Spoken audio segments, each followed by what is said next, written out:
Rectifiers. A rectifier is an electrical device which converts alternating current which periodically reverses direction to direct current DC. അതായത് എന്താ പറഞ്ഞിരിക്കുന്നത്, rectifier എന്ന് പറയുന്നൊരു ഡിവൈസാണ് which is it will convert A C current to D C current. A സിനെ D C ആക്കുന്ന സർക്യൂട്ടിന് അല്ലെങ്കിൽ ആ ഡിവൈസ് നമ്മൾ പറയുന്ന പേരാണ് rectifier. And the process is called rectification. അപ്പോൾ നമ്മളിവിടെ നോക്കാൻ പോകുന്നത് നമ്മൾ പറഞ്ഞ ഡയോഡ്സ് ആയിരുന്നു. ഡയോഡ്സിനെ നമ്മൾ എങ്ങനെയാണ് റെക്ടിഫയേഴ്സ് ആയിട്ട് യൂസ് ചെയ്യുന്നതാണ്. മെയിൻലി 2 ക്ലാസ് ഓഫ് റെക്ടിഫയേഴ്സ് ആണ് നമ്മളോട് പറയുന്നത്. അപ്പോൾ ഫസ്റ്റ് വൺ എന്ന് പറഞ്ഞാൽ ഹാഫ് വേവ് റെക്ടിഫയർ ആണ്. സെക്കൻഡ് വൺ എന്ന് പറയുന്നത് ഫുൾ വേവ് റെക്ടിഫയർ ആണ്. ഫസ്റ്റ് നമുക്ക് ഹാഫ് വേവിലേക്ക് പോവാം. Half wave rectifier. ഇപ്പോൾ ഇവിടെ നിങ്ങൾക്ക് എന്തൊക്കെയാണ് കാണാൻ പറ്റുന്നത്? ഒരു പ്രൈമറി കോയിൽ അല്ലെങ്കിൽ പ്രൈമറി പാർട്ട് അവിടെ ഉണ്ട്, സെക്കൻഡറി ഉണ്ട്, നടുക്കൊരു ട്രാൻസ്ഫോമർ ഉണ്ട് അല്ലേ. സെക്കൻഡറിയിലാണ് എന്തുള്ളത്? നമ്മൾ ഈ പറഞ്ഞ ഡയോഡ് ഉണ്ട്, ഒരു ലോഡ് റെസിസ്റ്റൻസ് ഉണ്ട്. പ്രൈമറിയിൽ നമ്മൾ കൊടുക്കുന്ന A C current, A C സോഴ്സാണ് നമ്മളിവിടെ കാണിച്ചിരിക്കുന്നത്.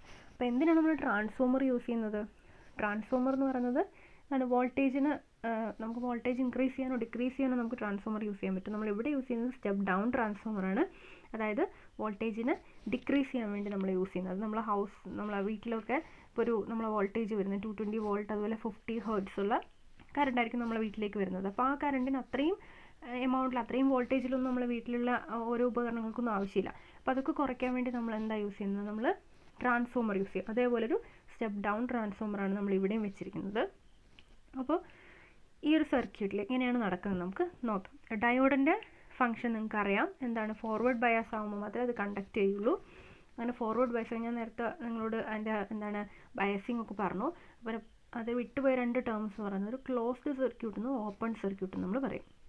അതായത് ഫോർവേഡ് ബയാസിങ് ആണെങ്കിൽ മാത്രമേ സർക്യൂട്ട് ക്ലോസ്ഡ് ആവുള്ളൂ, അതായത് കറണ്ട് ഫ്ലോ ചെയ്യുന്നുള്ളൂ. അപ്പോൾ അതിന് നമ്മൾ ക്ലോസ്ഡ് സർക്യൂട്ട് എന്നാണ് പറയുക. ഫോർവേഡ് ബയാസിങ്ങിലിരിക്കുന്ന സർക്യൂട്ടിന് നമ്മൾ ക്ലോസ്ഡ് സർക്യൂട്ട് എന്നാണ് പറയുക. അതേപോലെ റിവേഴ്സ് ബയാസിങ് ആണെങ്കിൽ എന്താണ്? ക്ലോസ്ഡ് ആണോ സർക്യൂട്ട്? അല്ല. So it is called open circuit. അപ്പോൾ ഫോർവേഡ് ബയാസിങ്ങിനാണെങ്കിൽ നമ്മൾ എന്ത് പറയും? ക്ലോസ്ഡ് സർക്യൂട്ട് എന്ന് പറയും. റിവേഴ്സ് ബയാസിങ്ങിനാണെങ്കിൽ നമ്മൾ എന്ത് പറയും? ഓപ്പൺ സർക്യൂട്ട് എന്ന് പറയും. അപ്പോൾ ഇവിടെ നിങ്ങൾക്ക് നമ്മളെന്താ പറയുക, നമ്മളൊരു എ സി കറണ്ടാണ് കൊടുക്കുന്നതെന്ന് പറഞ്ഞു. അപ്പോൾ എങ്ങനെയാണ് എ സി ഉണ്ടാവുക? ഇങ്ങനെയാണ് നമ്മൾ എ സി ഉണ്ടാവുക അല്ലേ. ഇതൊരു എ സി കറണ്ട്, ഒരു എ സി ഒരു വേവ് ലെങ്താണ് ഞാൻ കാണിച്ചിരിക്കുന്നത് എ സി കറണ്ട്. അപ്പോൾ എ സിയിൽ ഈ ഭാഗം പോസിറ്റീവ് പാർട്ട്, ഇത് നെഗറ്റീവ് പാർട്ട്. അപ്പോൾ ഫസ്റ്റ് നമ്മൾ പറയുന്നത് പോസിറ്റീവ് ഹാഫ് സൈക്കിൾ വരുമ്പോൾ, അതായത് പോസിറ്റീവ് ഹാഫ് സൈക്കിളിന് മുകളിലേക്ക് വരികയാണ്.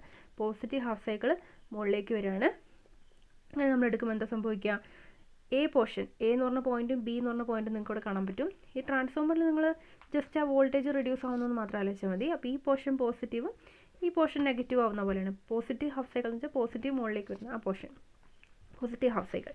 അപ്പോൾ ഈ പോർഷനാണ് പോസിറ്റീവ് ആവുന്നത്. ഈ പോയിന്റ് എയുടെ അടുത്തുള്ള പോർഷൻ പോസിറ്റീവ് ആവുന്നു, ബിൻ്റെ അടുത്തുള്ള പോർഷൻ നെഗറ്റീവ് ആവുന്നു. അപ്പോൾ ഈ ഡയോഡിനെ സംബന്ധിച്ച് നമ്മൾ നോക്കുകയാണെങ്കിൽ, ഡയോഡിനെ റിലേറ്റ് ചെയ്ത് നോക്കുകയാണെങ്കിൽ ഡയോഡിൻ്റെ ഇങ്ങനെയാണല്ലേ ഡയോഡ് ഇരിക്കുന്നത്, ഇങ്ങനെയാണ് നമ്മൾ ഡയോഡ് ഇരിക്കുന്നത്. അപ്പോൾ ഡയോഡിൻ്റെ ഈ പോർഷൻ പോസിറ്റീവാണ്, ഇപ്പുറത്തെ പോർഷൻ നെഗറ്റീവാണ്. അതായത് പി ജംഗ്ഷൻ എന്ന് പറയുന്നത് പോസിറ്റീവാണ്, എൻ എന്ന് പറയുന്നത് നെഗറ്റീവാണ്. സോ അങ്ങനെയാണെങ്കിൽ നമുക്ക് എന്ത് ബയസിങ് ആയിരിക്കും? ഇത് ഫോർവേഡ് ബയസിങ് ആയിരിക്കും. അപ്പോൾ ആ ടൈമിൽ എന്ത് ചെയ്യും?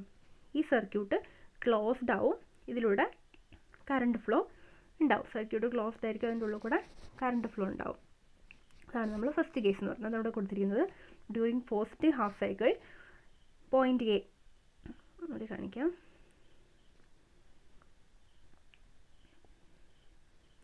ഡ്യൂറിങ് പോസിറ്റീവ് ഹാഫ് സൈക്കിൾ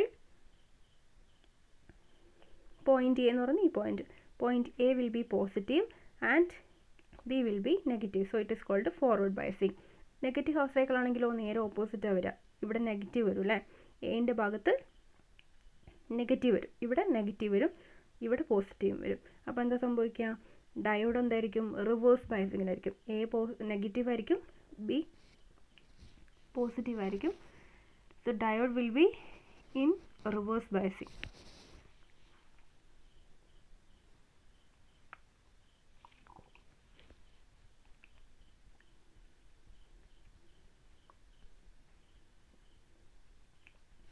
അപ്പോൾ റിവേഴ്സ് ബയസിങ്ങിലായിരിക്കുമ്പോൾ നമുക്കിത് കണ്ടക്ട് ചെയ്യുമോ? ഇല്ല. റിവേഴ്സ് ബയസിങ്ങിനാണെങ്കിൽ കണ്ടക്ഷൻ ഉണ്ടാവില്ല, കറണ്ട് ഫ്ലോ ഉണ്ടാവില്ല എന്ന് പറഞ്ഞു. സോ ഈ ഒരു പോസിറ്റീവ് ഹാഫ് സൈക്കിളിൽ മാത്രം, അതായത് ഈ ഒരു ഹാഫ് സൈക്കിളിൽ മാത്രമേ കണ്ടക്ഷൻ നടക്കുള്ളൂ. പോസിറ്റീവിൽ ഇവിടെ ആയപ്പോൾ കണ്ടക്ഷൻ നടന്നില്ല, വീണ്ടും പോസിറ്റീവ് ഹാഫ് സൈക്കിൾ ആയപ്പോൾ കണ്ടക്ഷൻ നടന്നു, നെഗറ്റീവ് ആയപ്പോൾ അതിലൂടെ എന്തുണ്ടാകുന്നില്ല, കറണ്ട് ഫ്ലോ ഉണ്ടാകുന്നില്ല. സോ നമ്മൾ ഈ RL എന്ന് പറയുന്ന ലോഡ് റെസിസ്റ്റൻസിനെ നോക്കുകയാണെങ്കിൽ എന്താ പറഞ്ഞത്, ഇത് എന്താണ് കറണ്ട് ഫ്ലോ ഉണ്ടായ പോർഷനാണ്. സോ ഇതിവിടെ വന്നു. നെക്സ്റ്റ് ഹാഫ് സൈക്കിളിലൂടെ കണ്ടക്ഷൻ അല്ലെങ്കിൽ ഇലക്ട്രോൺസിൻ്റെ കണ്ടക്ഷൻ അല്ലെങ്കിൽ അവിടെ കറണ്ട് ഉണ്ടായോ, ഇല്ല. സോ ഈ പോർഷനിൽ എന്തെങ്കിലും ഉണ്ടോ, ഇവിടെ ഇല്ല, 0 ആണ് അല്ലേ. വോൾട്ടേജ് അക്രോസ് RL എന്ന് പറയുന്നത് 0 ആണ്. എന്തുകൊണ്ടാണ് RL അക്രോസ് 0 ആയത്? കാരണം റിവേഴ്സ് വോൾട്ടേജ് ആണ്, റിവേഴ്സ് ബയസിങ് ആണ്. റിവേഴ്സ് ബയസിങ് ആകുമ്പോൾ അതിനുള്ളിൽ കൂടെ കറണ്ട് ഫ്ലോ ഉണ്ടാകുന്നില്ല. So voltage will be 0. അതാണ് ഇവിടെ 0 എന്ന് കാണിച്ചിരിക്കുന്നത്. ദെൻ എഗെയിൻ എന്ത് പറഞ്ഞു, ഇവിടെ പോസിറ്റീവ് ഹാഫ് സൈക്കിളാണ് വരുന്നത്. സോ ഈ പോർഷനിൽ നമുക്ക് എന്ത് കിട്ടി, നമുക്കൊരു വോൾട്ടേജ്, ഇതേ വോൾട്ടേജ് നമുക്കിവിടെ കിട്ടി. അപ്പോൾ നിങ്ങൾക്ക് ഇവിടെ നോക്കിയാൽ കാണാൻ കഴിയും എന്താണ്, ഈ രണ്ട് ഗ്രാഫും തമ്മിൽ കമ്പയർ ചെയ്താൽ നമുക്ക് എന്ത് മനസ്സിലാവാൻ പറ്റും. ഇത് നമ്മൾ കൊടുക്കുന്ന ഇൻപുട്ട് AC ആണ്, താഴെയുള്ളത് നമ്മളെ ഔട്ട്പുട്ട് വോൾട്ടേജ് ആണ്. സോ ഇൻപുട്ടും ഔട്ട്പുട്ടും കൂടെ കമ്പയർ ചെയ്യുമ്പോൾ നമുക്ക് എന്ത് മനസ്സിലാക്കാൻ പറ്റും, പോസിറ്റീവ് ഹാഫ് സൈക്കിളിലൊക്കെ കണ്ടക്ട് ചെയ്യുന്നുണ്ട്. പക്ഷേ നെഗറ്റീവ് ഹാഫ് സൈക്കിളിന് എന്ത് ചെയ്തു, ജസ്റ്റ് ഒന്ന് കട്ട് ചെയ്ത് കളഞ്ഞു. കാരണം നെഗറ്റീവ് വരുന്നിടത്തൊക്കെ റിവേഴ്സാണ്, കണ്ടക്ട് ചെയ്യുന്നില്ല. സോ അത് ജസ്റ്റ് കട്ട് ചെയ്ത് പോയി എന്ന് ആലോചിച്ചാൽ മതി. അപ്പോൾ ഇതിനെയാണ് നമ്മൾ എന്ത് പറയുന്നത്, റെക്ടിഫിക്കേഷൻ എന്ന് പറയുന്നത്. ഒരു പോർഷൻ നമ്മൾ റെക്ടിഫൈ ചെയ്ത് കളഞ്ഞു എന്നാണ് അർത്ഥം. അപ്പോൾ താഴെയുള്ള പോർഷൻ, നെഗറ്റീവ് പോർഷൻ നമ്മൾ കട്ട് ചെയ്ത് കളഞ്ഞു, മുകളിലുള്ള പോർഷൻ മാത്രമേ ഇപ്പോൾ നമ്മളെ കയ്യിലുള്ളൂ. അപ്പോൾ ഇതാണ് ഹാഫ് വേവ് റെക്ടിഫയറിൻ്റെ ഔട്ട്പുട്ട് എന്ന് പറയുന്നത്. ഇനി ഇതിന് അഡ്വാൻറ്റേജും ഡിസഡ്വാൻറ്റേജും കൊടുത്തിട്ടുണ്ട്. അപ്പോൾ ഹാഫ് വേവ് റെക്ടിഫയറിൻ്റെ അഡ്വാൻറ്റേജ് എന്ന് പറഞ്ഞിട്ടുണ്ടെങ്കിൽ എന്താണ്, it is a simple circuit and low cost. Simple സർക്യൂട്ടാണ്, ലോ കോസ്റ്റ് ആണ്. പക്ഷേ ഡിസഡ്വാൻറ്റേജ് കൊടുത്തിട്ടുണ്ട് ലോ എഫിഷ്യൻസി. ഇത് എഫിഷ്യൻസി കാൽക്കുലേറ്റ് ചെയ്യാനുണ്ട്. അപ്പോൾ നമുക്ക് കാണാൻ പറ്റും എത്രയാണ് നമുക്ക്. ലോ എഫിഷ്യൻസിയാണ്. Power delivered only half the time. നമുക്കിവിടെ നോക്കി കാണാൻ പറ്റില്ലേ, കാരണം എന്താണ്, ഇവിടെ നമുക്ക് നെഗറ്റീവ് ഹാഫ് സൈക്കിളൊക്കെ കട്ട് ചെയ്തു പോയി അല്ലേ. ഈ പോർഷൻ കട്ട് ചെയ്തു, ഏതൊക്കെ പോർഷൻസ് ആണ്, ഈ പോർഷൻ കട്ട് ചെയ്തു പോയി, ഈ പോർഷൻ കട്ട് ചെയ്തു പോയി. അപ്പോൾ നമ്മൾ ടോട്ടൽ ഉണ്ടായിരുന്നതിൻ്റെ പകുതി പവർ ശരിക്കും കട്ട് ചെയ്ത് പോയി കളഞ്ഞു, ബാക്കി മാത്രമേ നമുക്ക് കിട്ടുള്ളൂ. അതുകൊണ്ടാണ് എന്ത് പറയുന്നത്, അത് power delivered only half the time, പകുതി ടൈമിൽ മാത്രമേ ഇവിടെ പവർ നമുക്ക് കിട്ടുന്നുള്ളൂ. സോ നമുക്ക് വിചാരിച്ചത്ര എഫിഷ്യൻസി ഇവിടെ കിട്ടുന്നില്ല എന്ന് പറയുന്നത്. ഇവിടെ നിങ്ങൾക്ക് ഒന്നുകൂടി അത് കാണാൻ പറ്റും. അതായത് നമ്മൾ ഇൻപുട്ട് കൊടുക്കുന്ന AC ഔട്ട്പുട്ടാണ് കാണിച്ചിരിക്കുന്നത്. ജസ്റ്റ് ഒരു വേവ് ലെങ്ത് മാത്രം കാണിച്ചു എന്നേ ഉള്ളൂ. അപ്പോൾ കറക്റ്റ് നിങ്ങൾക്ക് ആ ടൈം അല്ലെങ്കിൽ എന്താണ് ആംഗിൾ വെച്ചിട്ട് കാണിച്ചിട്ടുണ്ട് ഇവിടെ. അപ്പോൾ നിങ്ങൾക്ക് എന്ത് മനസ്സിലാവും, കറക്റ്റ് ഒരു ഹാഫ് പോർഷനോട് കട്ട് ചെയ്ത് പോയില്ലേ. അതായത് രണ്ടും കൂടെ കമ്പയർ ചെയ്യുമ്പോൾ നമുക്ക് മനസ്സിലാവുന്ന കാര്യം എന്താ വെച്ചിട്ടുണ്ടെങ്കിൽ ഫ്രീക്വൻസിനെ കാണിക്കാൻ വേണ്ടിയാണ് ഈ ഒരു ഗ്രാഫ് ഇവിടെ വെച്ചിരിക്കുന്നത്. രണ്ടിൻ്റെ ഫ്രീക്വൻസി എങ്ങനെ ഉണ്ടാവുക, ഇത് ഇൻപുട്ടാണ്, ഇത് ഔട്ട്പുട്ടാണ്. ഇൻപുട്ടിൻ്റെ ഔട്ട്പുട്ടിൻ്റെ ഫ്രീക്വൻസി എങ്ങനെയാണ്, ഫ്രീക്വൻസി എന്ന് പറഞ്ഞാൽ എന്താണ് ശരിക്കും, നമ്പർ ഓഫ്, ഒരു വേവിൻ്റെ ഫ്രീക്വൻസി ആണെങ്കിൽ ഒരു പോയിന്റിലൂടെ ഒരു സെക്കൻഡിൽ കടന്നു പോയിട്ടുള്ള നമ്പർ ഓഫ് വേവ്സ് എന്നാണ് നമ്മൾ ഫ്രീക്വൻസി എന്ന് പറയുന്നത്. അല്ലെങ്കിൽ ലാംഡയായിട്ട് റിലേറ്റ് ചെയ്തിട്ടുള്ളൊരു സംഭവമാണ് ഈ ഫ്രീക്വൻസി എന്നൊക്കെ പറയുന്നത്. സോ നമുക്ക് ലാംഡേൻ്റെ കാര്യത്തിൽ നോക്കാം, അല്ലെങ്കിൽ എത്ര ടൈമിലാണ് ഒരു പർട്ടിക്കുലർ ടൈം കഴിയുമ്പോൾ റിപ്പീറ്റഡ് വരുന്നതിനാണ് ഫ്രീക്വൻസി എന്ന് പറയുന്നത് അല്ലേ. അപ്പോൾ ഇവിടെ നമ്മൾ നോക്കുകയാണെങ്കിൽ റിപ്പീറ്റേഷൻസ് എപ്പോഴാണ് വരുന്നത് ജസ്റ്റ് നോക്കിയാൽ മതി. ഇപ്പോൾ ഇതൊരു ജസ്റ്റ് ഒരു വേവാണ്, അതിവിടെ നിന്ന് തുടങ്ങി ഇങ്ങനെ വന്ന് ഇതൊരു വേവാണ്, ഇത് കഴിഞ്ഞ് അടുത്ത വേവ് വരുന്നുള്ളൂ. സോ ഇത് കഴിഞ്ഞിട്ട് ഇത് തന്നെ റിപ്പീറ്റ് ചെയ്ത് വരുമ്പോഴാണ് അടുത്ത വേവ് നമ്മൾ പറയുന്നത്. അതേപോലെ ഇവിടെ എന്താ സംഭവിക്കുന്നത്, ഇവിടെ ഒരു വേവ് ഇങ്ങനെയാണുള്ളത്, നെക്സ്റ്റ് എങ്ങനെയും കൂടെ ഉണ്ട്, ഒരു 0 ആയിട്ടുള്ളൊരു പോർഷനും കൂടി ഉണ്ട്. സോ ഇതൊരു പർട്ടിക്കുലർ പാറ്റേൺ ആണ്. ഈ പാറ്റേൺ വീണ്ടും റിപ്പീറ്റ് ചെയ്ത് വരുമ്പോഴേ അടുത്ത വേവ് നമുക്ക് പറയാൻ പറ്റുള്ളൂ. So number of waves passing through A point at A particular time, at unit time എന്ന് നമ്മൾ പറയുമ്പോൾ എത്ര നമ്പർ ഓഫ് വേവ്സ് ആണ് പാസ് ചെയ്തത്. അപ്പോൾ ഒരു നമ്പർ ഓഫ് വേവ് എന്ന് പറഞ്ഞാൽ എത്രയാണ്, ഒരു വേവ് എന്ന് പറഞ്ഞാൽ ഇത്രയുമാണ്. അങ്ങനത്തെ എത്ര നമ്പർ ഓഫ് വേവ് ആണ് പാസ് ചെയ്തതെന്ന് ചോദിക്കുന്നത്. ഇവിടെ എന്ത് കൺസിഡർ ചെയ്യണം, ഒരു വേവ് എന്ന് പറയുമ്പോൾ ഇതും ഈ 0 ആയിട്ടുള്ളതും കൂടെ നമ്മൾ കൺസിഡർ ചെയ്യണം. അതിന് ശേഷമാണ് വീണ്ടും എന്ത് ചെയ്യുള്ളൂ, ഇത് റിപ്പീറ്റ് ചെയ്യുള്ളൂ. സോ ഇവിടുത്തെ ഫ്രീക്വൻസിയിൽ എന്തെങ്കിലും വ്യത്യാസമുണ്ടോ, പാറ്റേൺസ് റിപ്പീറ്റ് ചെയ്യുന്നത് ഈക്വൽ ഇൻ്റർവൽ ഓഫ് ടൈമിലാണ്, രണ്ടും സെയിം ആണ് അല്ലേ. സോ ഫ്രീക്വൻസിയിൽ ഒരു വ്യത്യാസവും ഇല്ല. സോ ഇവിടെ നമുക്ക് എന്ത് പറയാൻ പറ്റും, input frequency is equal to output frequency, അല്ലെങ്കിൽ AC ഈക്വൽ ടു DC നമുക്ക് വേണമെങ്കിൽ പറയാൻ വേണ്ടി പറ്റും. ഇവിടെ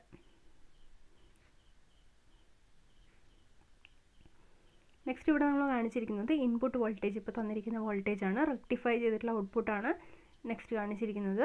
അപ്പോൾ അത് നമ്മൾ പറയുമ്പോൾ എങ്ങനെയാണ് പറയുക, നമ്മൾ ഇൻപുട്ട് എന്നുള്ള രീതിയിൽ പറയുമ്പോൾ അത് വോൾട്ടേജിൻ്റെ പേരിൽ നമ്മൾ കറണ്ട്, ഇൻ ടേംസ് ഓഫ് വോൾട്ടേജും നമുക്ക് പറയാം, ഇൻ ടേംസ് ഓഫ് കറണ്ടും നമുക്ക് പറയാം. അപ്പോൾ ഇൻ ടേംസ് ഓഫ് വോൾട്ടേജ് ആണ് നമ്മൾ പറയുന്നതെങ്കിൽ എന്താണ്, സൈൻ വേവ് ആണ്. സോ നമുക്ക് എങ്ങനെ പറയാം, V = VM sin θ എന്നുള്ള രീതിയിൽ നമുക്ക് വേണമെങ്കിൽ പറയാം. സൈൻ അനുസരിച്ച് വാരി ചെയ്യുന്നത്. സൈൻ ഫംഗ്ഷൻ ആയതുകൊണ്ട് നമ്മൾ അങ്ങനെ പറയും അല്ലേ, V is equal to V M sine theta എന്ന് പറയും. അതേപോലെ കറണ്ട് ആണെങ്കിൽ I is equal to I M sine theta എന്ന് പറയും. അപ്പോൾ അങ്ങനെയൊക്കെ പറയുന്നത് ജസ്റ്റ് ഒരു വോൾട്ടേജിൻ്റെ രീതിയിലാണ് മുകളിൽ കൊടുത്തിരിക്കുന്നത്. സോ നമ്മൾ താഴെ റെക്ടിഫൈ ചെയ്ത് പോയപ്പം ഹാഫ് പോർഷൻ റെക്ടിഫൈ ചെയ്ത് പോയി.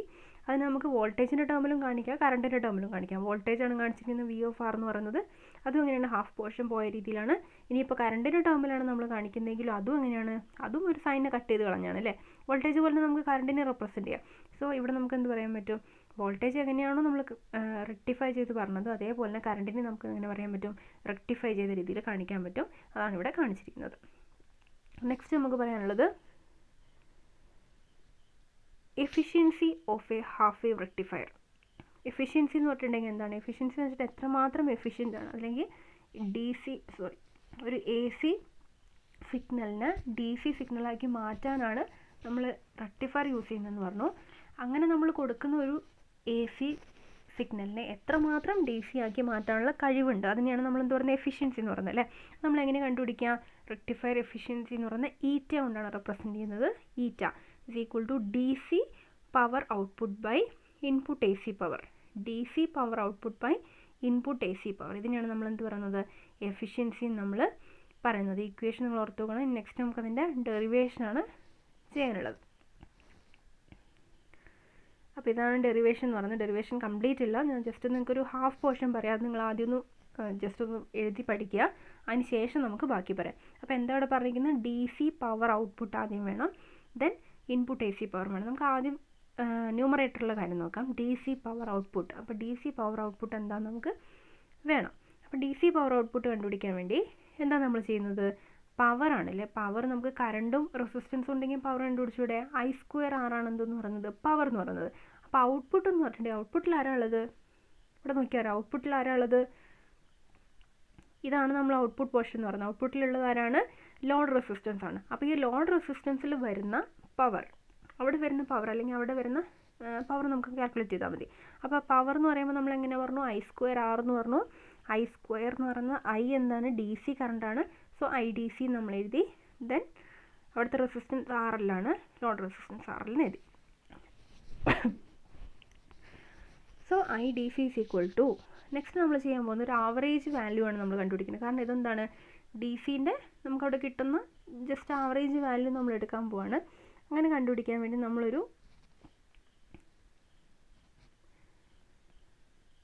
ചെയ്യാൻ പോകുന്നത് 1/2π 0 to 2π I dt. അതാണ് നമ്മൾ കണ്ടുപിടിക്കാൻ പോകുന്നത്. നമ്മൾ കൊടുത്ത കറണ്ട് എന്ന് പറയുന്നത് എന്താണ്, ശരിക്കൊരു സൈൻ തീറ്റ അല്ലെങ്കിൽ ഒരു എന്താണ് AC കറണ്ട് ആയിരുന്നു. ആ കറണ്ടാണ് ലോഡിലേക്ക് വന്നിട്ട് എന്തായി മാറിയത്, നമ്മൾ DC കറണ്ടായിട്ട് മാറിയത്. സോ നമ്മളത് തീറ്റയ്ക്ക് വിത്ത് റെസ്പെക്ട് ടു തീറ്റ നമ്മളതിനെ ഇൻറ്റഗ്രേറ്റ് ചെയ്തിട്ട് നമ്മളൊരു വാല്യൂ കണ്ടുപിടിക്കാൻ പോവാണ്. അപ്പോൾ വാല്യൂ കണ്ടുപിടിക്കുമ്പോൾ നമ്മൾ ആ ആവറേജ് വാല്യൂ ആണ്, നമുക്ക് കുറേ വാല്യൂസ് ഉണ്ട്, അതിൻ്റെ ആവറേജ് ആണ് നമുക്ക് കണ്ടുപിടിക്കണം. നമ്മൾ എന്ത് ചെയ്യും, ടോട്ടൽ എല്ലാത്തിനെയും കൂടെ സം എടുത്തിട്ട് ബൈ ടോട്ടൽ നമ്പർ ചെയ്യും അല്ലേ. അപ്പോൾ അതേപോലെ ഇവിടെ നമ്മൾ തീറ്റ വെച്ചിട്ട് ചെയ്യുമ്പം IDC കണ്ടുപിടിക്കുക. ഇക്വേഷൻ കണ്ടാൽ നിങ്ങൾക്ക് അറിയാൻ പറ്റും. 1/2π ഞാൻ ചെയ്തിട്ടുണ്ട്. അതായത് ടോട്ടൽ നമ്മുടെ 0 to 2π ആണ് നമ്മുടെ ടോട്ടൽ എന്താ പറയുക ആംഗിൾ മൊത്തമായിട്ടുള്ളത്. അതുകൊണ്ട് നമ്മൾ 1/2π ചെയ്തു. പിന്നെ എന്ത് ചെയ്തു, 0 to 2π ആ സെയിം ഏരിയയിൽ തന്നെ വരുന്ന 0 to 2πയിൽ ഇൻ്റഗ്രേറ്റ് ചെയ്യാണ്. ആരെ ഇൻ്റഗ്രേറ്റ് ചെയ്യുന്നത്, I dθ. I എന്ന് പറഞ്ഞാൽ കറണ്ട്, dθ ആംഗിൾ വെച്ചിട്ടാണ് നമ്മൾ ഇൻ്റഗ്രേറ്റ് ചെയ്യുന്നത്. അപ്പോൾ എന്തുകൊണ്ടാണ് ആംഗിൾ വരുന്നത്, ഇവിടെ സൈനും കോസൊക്കെ വെച്ചിട്ട് സൈനാണ് നമ്മൾ പറയുന്നത് അല്ലേ, ശരിക്കും AC കറണ്ടാണ് നമ്മൾ കൊടുത്തത്. സോ സൈനാണ് അവിടെ വരുന്നത്, സൈൻ ഫംഗ്ഷനായിട്ട് നമ്മളാണ് എഴുതുന്നത്. സോ അതിനെയാണ് നമ്മൾ റെക്ടിഫൈ ചെയ്യുന്നത്. സോ അതിന് നമുക്ക് തീറ്റ വെച്ചിട്ടുണ്ട്, സൈൻ്റെ വാല്യൂ നമ്മൾ പറയുമ്പോൾ തീറ്റ വെച്ചിട്ടാണ് പറയാം, ആംഗിൾ വെച്ചിട്ടാണ്. സോ ആംഗിൾ വെച്ചിട്ടാണ് നമ്മളതിനെ ഇൻ്റഗ്രേറ്റ് ചെയ്യുന്നത്. അപ്പോൾ എന്ത് വരും, 1/2π 0 to 2π ആണ് ശരിക്കുള്ളത്. പക്ഷേ നിങ്ങളിവിടെ നോക്കുക, നമുക്ക് കിട്ടിയിരിക്കുന്ന ഔട്ട്പുട്ടിൽ ഇവിടെ നമ്മൾ നോക്കുകയാണെങ്കിൽ ശരിക്കും ഈ ഒരു പോയിന്റ് മുതൽ ഈ ഒരു പോയിന്റ് വരെയാണ് 2π വരുന്നത് അല്ലേ. ഇത് 0 ആണ്, ഇത് 2π. ഒരു കംപ്ലീറ്റ് വേവ് കഴിയുമ്പോഴാണ് 2π ആവുക. പക്ഷെ നമ്മൾ ഈ ഔട്ട്പുട്ടിനെ നോക്കുകയാണെങ്കിൽ 0 2π π 0 to π മാത്രമേ അതിന് വാല്യൂ ഉള്ളൂ, 2πയിലേക്ക് വാല്യൂ ഇല്ല അല്ലേ. കാരണം ഇറ്റ് ഈസ് ആക്ച്വലി എന്താ പറയുക DC നമ്മൾ പറയുന്നുണ്ടെങ്കിലും ഇത് കംപ്ലീറ്റ്ലി ഒരു DC ആണെന്ന് നമുക്ക് പറയാൻ പറ്റില്ല. കാരണം എന്താണ്, ഇവിടുന്ന് വീണ്ടും നമ്മൾ ഫിൽറ്റർ ചെയ്തെടുത്താൽ മാത്രമേ ഒരു DC ആയിട്ടേ കിട്ടുള്ളൂ. ഇത് കോൺസ്റ്റൻറ്റ് ആംപ്ലിറ്റ്യൂഡ് അല്ല, നമ്മൾ സൈനിൻ്റെ താഴത്തെ ഭാഗം മാത്രം കളഞ്ഞു എന്നേ ഉള്ളൂ. അതുകൊണ്ടാണ് നമുക്ക് അവിടെ എന്ത് ചെയ്യാൻ പറ്റുന്നത്, ഇൻ്റഗ്രേറ്റ് ചെയ്യാനും അല്ലെങ്കിൽ നമ്മൾ ഈ സൈൻ ഫംഗ്ഷനായിട്ട് എടുക്കാനൊക്കെ പറ്റുന്നത്. അപ്പോൾ ഇവിടെ 0 to π മാത്രമേ വാല്യൂ ഉള്ളൂ, പൈ ടു 2π 0 ആണ്. പൈ ടു 2π എന്ന് പറഞ്ഞ വാല്യൂവിൽ നമുക്ക് ഇവിടെ ഒന്നുമില്ല. അതുകൊണ്ട് ഈ പോർഷൻ നമ്മൾ ഇൻറ്റഗ്രേറ്റ് ചെയ്താലും കുഴപ്പമില്ല. പക്ഷെ നമ്മൾ ടോട്ടൽ ഏരിയ അല്ലെങ്കിൽ ടോട്ടൽ നമ്മൾ ബേസ് എന്ന് പറയുന്നത് 0 to 2π ആണ്. 0 to 2πയിലാണ് ശരിക്കും നമുക്ക് ചെയ്യേണ്ടിയിരുന്നത്. പക്ഷേ ഈ പോർഷൻ നമുക്ക് വാല്യൂ ഇല്ല. പക്ഷെ നമ്മൾ 1/2π എന്ന് തന്നെ എടുക്കണം. കാരണം 0 to 2πയിലായിരുന്നു നമ്മൾ ചെയ്യേണ്ടിയിരുന്നത് എന്നുള്ളതുകൊണ്ട്. അതുകൊണ്ടാണ് ഇവിടെ ഞാൻ എന്തെടുത്തത് 1/2π എടുത്തത്. ദെൻ നമ്മൾ 0 to 2π ഇൻറ്റഗ്രേറ്റ് ചെയ്യുമ്പോൾ അവിടെ വാല്യൂ ഇല്ലാത്തതുകൊണ്ട് നമ്മൾ ഒഴിവാക്കി 0 to π മാത്രം എടുത്താൽ മതി. പക്ഷേ ബേസ് എടുക്കുമ്പോൾ നമ്മൾ 1/2π എടുക്കണം. കാരണം അതാണ് നമ്മൾ ടോട്ടൽ റീജിയൻ എന്ന് പറയുന്നത്. So 1/2π 0 to π I D theta എന്ന് എഴുതി. ഇനി അതിന് എനിക്ക് എങ്ങനെ എഴുതാൻ പറ്റും? I is equal to sine function ആണല്ലോ. ശരിക്കും സൈൻ ഫംഗ്ഷൻ്റെ താഴത്തെ പോർഷൻ കട്ട് ചെയ്ത് കളഞ്ഞാണല്ലോ. So I is equal to I M sine theta. I is equal to ഇവിടെ നിങ്ങൾക്ക് കാണാം I is equal to I M sine theta എന്ന് ഞാൻ എഴുതിയിട്ടുണ്ട്. I M sine theta. ഇനി ഐ എമ്മിനെ വേണമെങ്കിൽ മാറ്റിയിട്ട് ഐ എം എന്ന് പറയുന്നത് എന്താണ്? കറണ്ടാണ്, maximum current. I M sine theta എന്ന് പറയുമ്പോൾ ഐ എം എന്ന് പറയുന്നത് മാക്സിമം കറണ്ടാണ്. സോ നമുക്ക് എങ്ങനെ എഴുതാം? ഐ എമ്മിനെ മാറ്റിയിട്ട് V M divided by V M എന്ന് പറയുന്ന voltage divided by R L plus R F. R L plus R F. R L എന്ന് പറയുന്ന ലോഡ് റെസിസ്റ്റൻസ് ആണ്. ആർ എഫ് എന്ന് പറയുന്നത് ഡയോഡ് റെസിസ്റ്റൻസ് ആണ്. അതായത് നമ്മളിപ്പം എന്താണ് ഒരു വോൾട്ടേജ് ഇവിടെ കൊടുത്തിട്ടുണ്ട്. ജസ്റ്റ് കൺസിഡർ ചെയ്യുക. ഇവിടെ നിന്ന് ഒരു വോൾട്ടേജ് നമ്മൾ കൊടുത്തു. ഈ വോൾട്ടേജ് കൊടുത്തപ്പോൾ ഇവിടെ ഒരു ഡയോഡ് ഉണ്ട്. അതിനുശേഷം നമുക്കിവിടെ ഒരു ലോഡ് റെസിസ്റ്റൻസ് ഉണ്ട്. ജസ്റ്റ് ഇങ്ങനെ ഒരു സർക്യൂട്ടാണ്. എന്താ സംഭവിക്കുക? ഞാൻ കൊടുക്കുന്ന വോൾട്ടേജ് ഇങ്ങനെ കറണ്ട് ഫ്ലോ ചെയ്യുകയാണെങ്കിൽ ഞാൻ കൊടുക്കുന്ന വോൾട്ടേജ് ഒരു കുറച്ച് പോർഷൻ ഈ ഡയോഡിൻ്റെ അക്രോസും കുറച്ച് പോർഷൻ വോൾട്ടേജ് ഡ്രോപ്പ് ഉണ്ടാവും. അതേപോലെ ഈ കൊടുത്തിരിക്കുന്ന ലോഡ് റെസിസ്റ്റൻസ് അക്രോസും വോൾട്ടേജ് ഡ്രോപ്പ് ഉണ്ടാവും. സോ രണ്ടിന് അക്രോസും വോൾട്ടേജ് ഡ്രോപ്പ് ഉണ്ടാവും. അപ്പോൾ ടോട്ടൽ വോൾട്ടേജ് എന്ന് പറയുന്നത് രണ്ടിൻ്റെയും കൂടെ ടോട്ടൽ വോൾട്ടേജ് എന്ന് പറയുന്നത്. അതുകൊണ്ടാണ് എന്ത് ചെയ്തത്? ഈ വി എം എന്ന് പറയുന്നത് രണ്ടിലേക്കും ഡിവൈഡ് ചെയ്ത് പോകുന്നുണ്ട് എന്നുള്ളതുകൊണ്ട് ഞാൻ എന്ത് ചെയ്തു? രണ്ടിലേക്കും ഡിവൈഡ് ചെയ്ത് പോകുന്നുള്ളതുകൊണ്ട് V M divided by R L. ഇതിൻ്റെ ഈ പോർഷനിലെ റെസിസ്റ്റൻസ് ആണ് എന്തെന്ന് പറയുന്നത്? ആർ എഫ് എന്ന് പറയുന്നത്. ഇവിടുത്തെ റെസിസ്റ്റൻസ് ആണ് ആർ എൽ എന്ന് പറയുന്നത്. ആർ എഫ് എന്ന് പറഞ്ഞാൽ ഡയോഡിൻ്റെ റെസിസ്റ്റൻസ് ആണ്. ആർ എൽ എന്ന് പറഞ്ഞാൽ ലോഡ് റെസിസ്റ്റൻസ് ആണ്. രണ്ടിൻ്റെ കൂടെ സം എടുത്ത് ഞാൻ രണ്ട് സീരീസ് ആയിട്ടാണുള്ളത്. സോ രണ്ടിൻ്റെ കൂടെ സം എടുത്തു. അപ്പോൾ നമ്മൾ എന്ത് എഴുതി? ഐ എമ്മിനെ മാറ്റി V M by R L plus R F എന്ന് എഴുതി. ഇൻറ്റു സൈൻ തീറ്റിന് അതേപോലെ താഴേക്ക് എടുത്തെഴുതി. ഇക്വേഷനിലേക്ക് തിരിച്ച് സബ്സ്റ്റിറ്റ്യൂട്ട് ചെയ്തു. ഇവിടെ ഇക്വേഷനിലേക്ക് തിരിച്ച് സബ്സ്റ്റിറ്റ്യൂട്ട് ചെയ്തു. അപ്പോൾ ഇത് കിട്ടി 1/2π 0 to π B M by R L plus R F sine theta D theta എന്ന് കിട്ടി. Which is equal to 1/2π V M by ആണ് 1/2π V M by R L plus R F എന്നൊക്കെ പറഞ്ഞാൽ അവിടെ തീറ്റേൻ്റെ ടേം ഒന്നുമില്ല. തീറ്റേനെ മാത്രമേ നമുക്ക് ഇൻറ്റഗ്രേറ്റ് ചെയ്യാൻ പറ്റുള്ളൂ. സോ അതിനെ നമ്മൾ പുറത്തേക്ക് എടുത്തെഴുതി. പിന്നെ എന്ത് വന്നു? 0 to π sine theta D theta എന്ന് തോന്നുന്നു. നമ്മൾ അതിനെ ഇൻറ്റഗ്രേറ്റ് ചെയ്യാണ്. ഇൻറ്റഗ്രേറ്റ് ചെയ്യാൻ നിങ്ങൾക്ക് അറിയായിരിക്കും. ഞാനിവിടെ ഇൻറ്റഗ്രേറ്റ് ചെയ്ത് വെച്ചിട്ടുണ്ട്. എന്താണ്? 0 to π സൈൻ തീറ്റ ഡി തീറ്റയാണ്. Which is equal to minus cos theta. Sine തീറ്റേൻ്റെ ഇൻറ്റഗ്രൽ ആരാണ്? മൈനസ് കോസ് തീറ്റയാണ്. 0 to π ഞാൻ ഇൻറ്റഗ്രേറ്റ് ചെയ്തു. 0 to π ഇൻറ്റഗ്രേറ്റ് ചെയ്തപ്പോൾ കിട്ടിയ വാല്യൂടെ എഴുതിയിട്ടുണ്ട്. 2 ആണ് നമുക്ക് ആൻസർ വന്നത്. ആ 2നെ ഞാനിവിടെ സബ്സ്റ്റിറ്റ്യൂട്ട് ചെയ്തു. സോ എന്ത് വന്നു? ഈ 2ഉം താഴത്തെ 2 തമ്മിൽ ക്യാൻസൽ ചെയ്തു പോയി. ബാക്കി എന്ത് വരും? 1/π V M by R L plus R F. ഈ V M by R L plus R എഫിനാണ് നമ്മൾ നേരത്തെ ഐ എം എന്ന് മാറ്റി എഴുതിയാണ്. സോ അതിന് വീണ്ടും ഞാൻ എന്ത് ചെയ്തു? ഐ എം തന്നെ എഴുതി. ഇവിടെ സ്മോൾ ലെറ്റർ ഇവിടെ ക്യാപിറ്റൽ ആയി പോയിട്ടുണ്ട്. അത് രണ്ടും ഒരുപോലെ എഴുതിയാൽ മതി. സോ 1/π ഇൻറ്റു ഐ എം എന്ന് എഴുതി. So D C power B equal to D C power കണ്ടുപിടിക്കാനാണ് നമ്മൾ ഇതുവരെ വന്നത് അല്ലേ? ഡി സി പവർ എന്തായിരുന്നു? I D C square R L ആയിരുന്നു. അപ്പോൾ ഐ ആണ് നമ്മളിവിടെ കണ്ടുപിടിച്ചത്. 1/π ഐ എം എന്ന് പറയുന്നത് എന്താണ്? ഐ ഡി സി ആണ്. So I D C square R L എന്ന് പറയുന്നത് I M by pi whole square into R L. ഇതാണ് നമ്മൾ ഡി സി പവർ എന്ന് പറയുന്നത്. ഇനി നമുക്ക് എന്തും കൂടെ വേണം? എ സിൻ്റെയും കൂടെ വേണം. എന്നാലേ നമുക്ക് എഫിഷ്യൻസി കണ്ടുപിടിക്കാൻ പറ്റുള്ളൂ. അപ്പോൾ ഇത്രയും പോർഷൻ നിങ്ങളൊന്ന് നോക്കുക. ക്ലിയർ ആണോ നോക്കുക. ഈ ഡെറിവേഷൻ ക്ലിയർ ആണോ? ഇത്രയും പറഞ്ഞത് ക്ലിയർ ആണോ നോക്കുക. ബാക്കി നമുക്ക് അടുത്ത ക്ലാസ്സിൽ പറയാം.